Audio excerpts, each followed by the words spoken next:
Praise the Lord. இந்த நாளிலும் ஆண்டவராகிய இயேசு கிறிஸ்து உங்களை பார்த்து தான் சொல்கிறார்.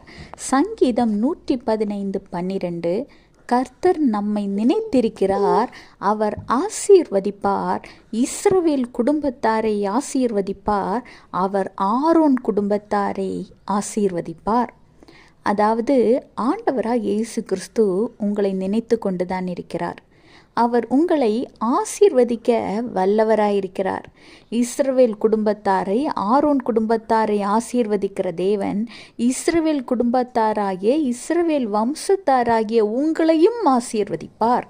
ஆனால் நீங்கள் மனதில் ஆண்டவர் என்னை மறந்து விட்டாரோ, ஆண்டவர் என்னை விட்டு மிகு தூரத்தில் சென்று விட்டாரோ, நான் ஜெபிப்பதை விட்டுட்டேன், வேதம் வாசிப்பதை விட்டுட்டேன் அப்படின்னு நினைக்கிறீங்களா?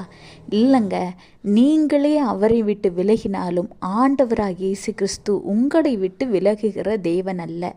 இந்த நேரத்தில் கூட அவர் உங்கள் மீது வைத்திருக்கிற அளவு கடந்த அன்பின் காரணமாகத்தான் உங்களோடு பேசிக்கொண்டிருக்கிறார்.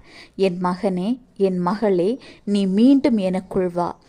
உனக்குள் இருக்கிற ரட்சிப்பை நீ ஒன்றுமில்லாமல் ஆக்காதே.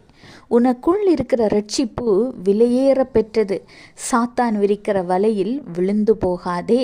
நான் உன்னை நினைத்திருக்கிறேன், நான் உன்னை ஆசீர்வதிப்பேன். எனவே நீ மீண்டும் திரும்பி வா என்று கர்த்தர் உங்களை பார்த்துதான் சொல்கிறார்.